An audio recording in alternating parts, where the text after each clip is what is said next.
One of the most poignant meetings must have been when Bennelong, who went to Australia, went to England having lived in the Manly area all his life and having believed that Sydney Harbour was the limits of the earth. He went back to London with Philip when Philip retired, and George III gave him a coat. And one night at the theatre, he met Mary Bryant in Drury Lane, an escaped convict, and he wept with joy to see her. All the other Aboriginals who went to England with Philip died of the cold, and they're buried in Kent. Very affecting graves. And when Bennelong came back to Australia, he was in fact ostracised by his tribe and ostracised by whites.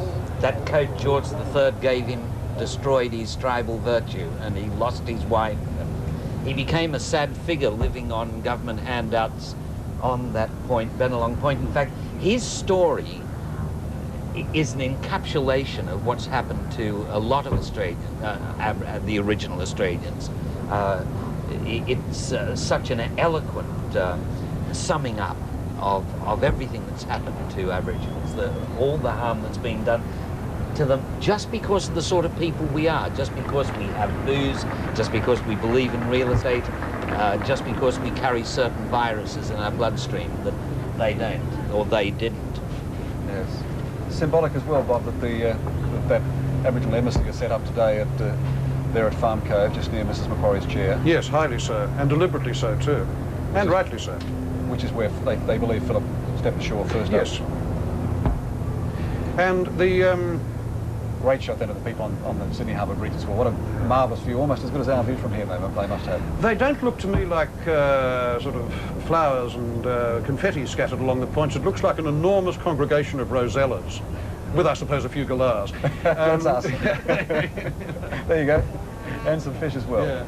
That's the Australian Jazz Orchestra playing at the Sydney Opera House, where they've just released all these magnificent profusion of balloons from Fort Denison, and as they drift slowly through the sky, they make an even greater sight here in Sydney Harbour today. You wonder how many other things there are to do on a day like this today, Peter. Well, I think it's enough for me to see all these square riggers. Marvellous. Thing is sailing, man. The Australian Jazz Orchestra, by the way, playing in the forecourt of the Sydney Opera House, was led by James Morrison. Isn't it interesting? The Brits thought this was a gulag. It looks like Club Mediterranee, not like a gulag. The worst it is. penal colony. But that was the great adventure of the Australian imagination. In the end, it was the transvaluation of the penal values of the early colony and their resubstantiation into the idea of Australia as paradise, the way that you think, for instance, the way that people think about the bush. In the early colony, the bush was the most feared thing. It was the prison wall. You know, here you were surrounded by this wall of bush or space and air, 14,000 miles thick. And it was alien. It had and it was totally alien. That weren't European. That's right, yeah. and it was horrendous. The police have never seen crowds like this before. They're estimating that in the city alone, there are approximately 500,000 people. Then when you add all the people on the north side of the harbour, they are estimating a crowd of at least 1 million people are in attendance today for the bicentennial celebrations in Sydney. And the good thing about it is that the crowd are all well behaved. There have been no reports of disturbances or any outlandish behaviour at this stage, which is really good to hear, because if they got out of hand, it could spoil the whole proceedings. What's the effect sailing ships have? Now we're going to the effect sailing. You had to get that plug in. They were the most curious kinds of attempts at social distinction. For instance, convicts ate fish. Therefore, by the 1830s, it was the habit of upper-class free settlers always to make a point of eating dried or smoked fish, never fresh fish, and always fresh meat, but not preserved meat, which was convict food. Europeans had already been in America for nearly 200 years. This is the anniversary of an event set up by the authority of George III and the British Home Secretary. And I don't think Patrick White's slight towards the royal family is productive. I don't think it's productive to say... Goons, didn't they? Yes, I don't think it's productive to say that we're going to be eternally dependent. I can see in Australia signs of growing independence. But ultimately, if we do become a republic, When we do become a republic, even though that's a day to which I somewhat look forward, I would rather it happen with a fond kiss than with a slight. Yes. Well, certainly I think Fergie has stolen the thunder from Charles and Di overnight with the announcement. In fact, she's having a baby in August. The baby's due in August, which is when she was due to come to Australia, I think. Here we have the heritage contingent, in fact, made up of Australian naval men and army guys. They're wearing the uniforms from 1788 of the Marines, and then through to the Rum Corps you're referring to earlier, Bob. The Royal Barge going past some demonstrators there, and the Aboriginal organisers have, of course, promised that as far as they're concerned, it will be a passive, very peaceful demonstration. They have no intention of making it violent. And well, some of the demonstrators this is their Anzac Day, I'd imagine. And if I were Aboriginal, I'd be out there. But I'm very happy to be a European Australian celebrating this birthday. But I have to say, if I were Aboriginal, I'd be there. Well, what do we have to celebrate, in essence? We have to celebrate something different to America. I mean, what America celebrated at its bicentenary was the preservation of certain rights conceived by the Founding Fathers and preserved in the Constitution, a continuous preservation against all the enemies. What we have to celebrate is something perhaps more modest, but nonetheless very remarkable, and it is the transformation of a continental jail into a pragmatic working democracy. Now hear the crowd roar as they step onto the shore following Stephen Hall's announcement of their presence. And shortly the Royal Salute. Now shortly we'll have the Royal Salute when the Royal Party is led into position for that. There are the inevitable greetings to be carried on. Of course. Sir Ninian, as you were explaining yesterday, under these circumstances actually takes precedence over Prince Charles because he is the representative of the Queen. Yes, it's one of those little nuances of protocol Yes. you have to be careful about, I suppose. I'm fascinated. I'm sure it doesn't miff Prince of Wales. Well, I must say And the contingent to the Sudan there, you can just see behind with their white pith helmets and red jackets. They were sent to the Sudan in 1885. Of course, came back in khaki helmets because they kept getting killed in red. There's a wonderful shot of the royal couple. I must say our cameras have been able to get it. The crowd is rising to its nice and feet close. as they cross Yes. the forecourt. Yes, and the crowd is rising to their feet. See the flags waving in the foreground. They're spontaneously standing and applauding as they cross in front of the Royal Defence Force Guard. Of a place where inconvenient people could be transported and forgotten. There is no point now in trying to gloss over the circumstances in which the country of which you are rightly proud began. Indeed, to face those facts is a necessary part of realizing just how proud you should be. For the sad truth is that in those early days of the colony, nobody was free. The men who guarded the convicts were in prison along with them.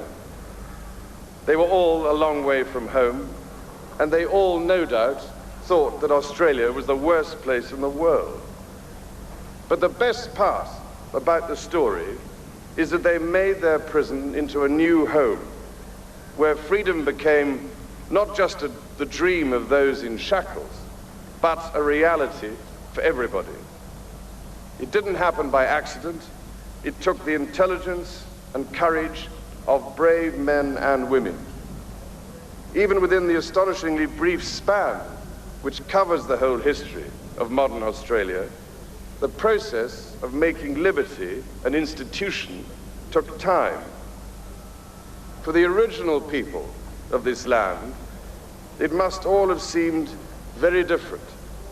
And if they should say that their predicament has not yet ended, it would be hard to know how to answer, beyond suggesting that a country free enough to examine its own conscience is a land worth living in, a nation to be envied. Anyway, most people who live here now seem to think Australia is the best place in the world, and the rest of the world finds it difficult to argue.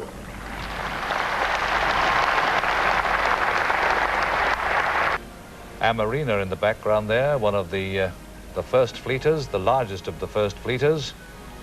She's known as the luxury vessel of the First Fleet, of course. There's a longboat alongside her as well. By now, almost every country on earth is the old country to some family in Australia. Coming from your first old country and celebrating the 22nd anniversary to the month of my first transportation to Australia, let me say on behalf of all the lands and peoples who have contributed to your heritage that you have the best of us. Australia is its own creation, but in a very real sense, it belongs to the world. Australia is an international nation. People from anywhere feel at home here in Australia. It's that sort of place. In 2 world wars, Australians fought wholeheartedly against intolerance and tyranny. They didn't just fight for the old empire, which has now receded into history. They fought for freedom, which lasts if it is looked after and nurtured. And free men and women helped make a democracy which has become a model for the world. They didn't do it just by being good-natured and easygoing, however famous they were, and you are for those qualities. They did it by carefully writing down the laws of a reasonable and humane society. The spirit of liberty that they felt within themselves, they made legible to others. The true celebration of this nation is in its constitution, in those dry-sounding but hard fought-for rules and regulations.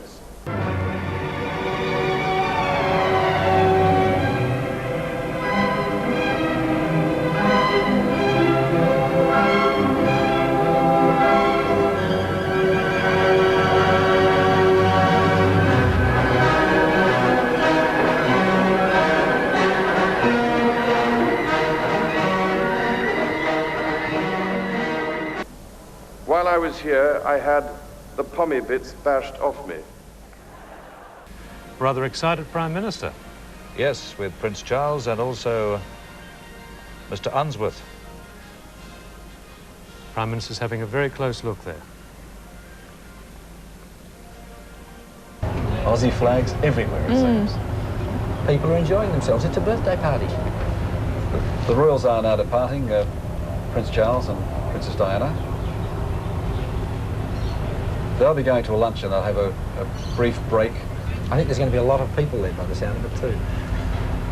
All right. Well, we thank you for that very much indeed. Have a lovely afternoon. Pip, thank you for talking to us. Thank you for having us here. Expressing your thoughts. And congratulations on the year of being an Australian, the Australian of the Year. We'll talk in this year ahead as well. Great. And we thank happy you very birthday, much. Australia. They've been used with great success, the fire tugs, to ensure that they could clear a passage for these tall ships as they endeavoured to clear out to sea. And there's the crew of the Lewin doing the can-can. Well, what balance, to say the least. Wouldn't get me up there in a pink fit.